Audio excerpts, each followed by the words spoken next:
So we've said that we're working on the next iteration of Grand Theft Auto. Grand Theft Auto, apparently. Grand Theft Auto. GTA 6. We're seeing cases of kids emulating these games. You play as the thieves. You're a thief. You're a thief and a killer and a murderer. A college student trying to play out one of the world's most popular and violent video games in real life. The young man stole a car and went on a spree straight out of Grand Theft Auto. An 11-year-old boy, allegedly inspired by Grand Theft Auto, stole his family's car. It's not just about killing and shooting. There's a really good story to it. It's almost like an epic. Grand Theft Auto 6 is set to release sometime in the fall of 2025. This launch window was confirmed by Strauss Zelnick, the CEO of Take-Two Interactive, which is Rockstar Games' parent company. But who cares about the release date now? People are already lighting up the fire again. They are blaming GTA for the violence going on in neighborhoods. But wait a minute, can a video game really lead to more crime? Specifically, we're talking about the infamous Grand Theft Auto series. This game has been called a masterpiece, an icon, and now it's being called a menace. Critics say it's causing people, especially young players, to imitate criminal behavior in real life. But is this accusation fair, or are people just looking for a scapegoat? GTA has always been a lightning rod for controversy. In these games, players can engage in all sorts of illegal activities, from carjacking to high-speed chases and robberies. For some, it's the ultimate freedom in a virtual world, but for others, it's promoting crime. Just recently, a few high-profile incidents involving young people have reignited this debate. Many are asking, is GTA influencing these behaviors? Here's something interesting. Various studies over the years have looked into whether violent video games actually increase crime or aggressive behavior. A major study from the American Psychological Association back in 2015 found a small link between playing violent games and increased aggression, but it also clarified that there was no definitive proof connecting video games to actual criminal acts. The association even said there is insufficient research to link violent video gameplay to criminal violence. That's a pretty bold statement. Even though GTA shows violent acts, it doesn't mean players will act out those scenes in real life.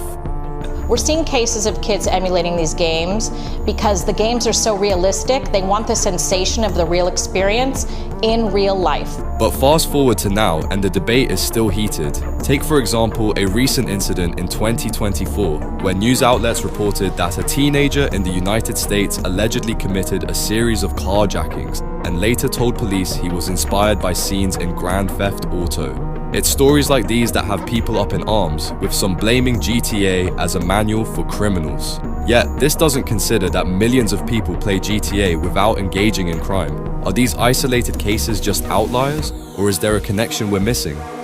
Many psychologists argue that it's not as simple as blaming a game.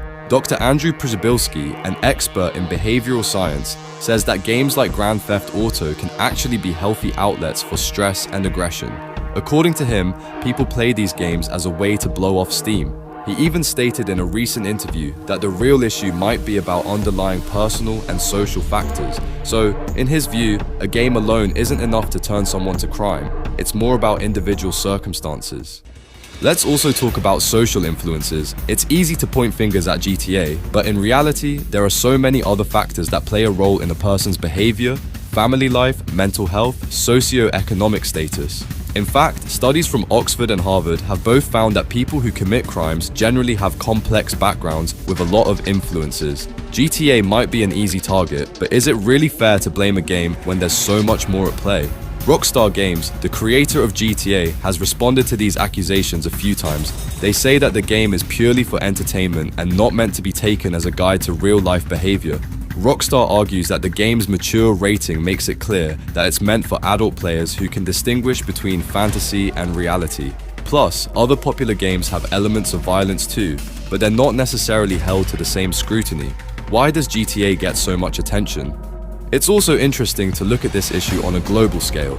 In Japan and South Korea, where violent video games are popular too, crime rates are significantly lower than in some Western countries. If violent games alone led to crime, we'd expect to see high crime rates across the board. The difference could suggest that there are cultural or societal factors at play, meaning that blaming games may overlook much bigger influences.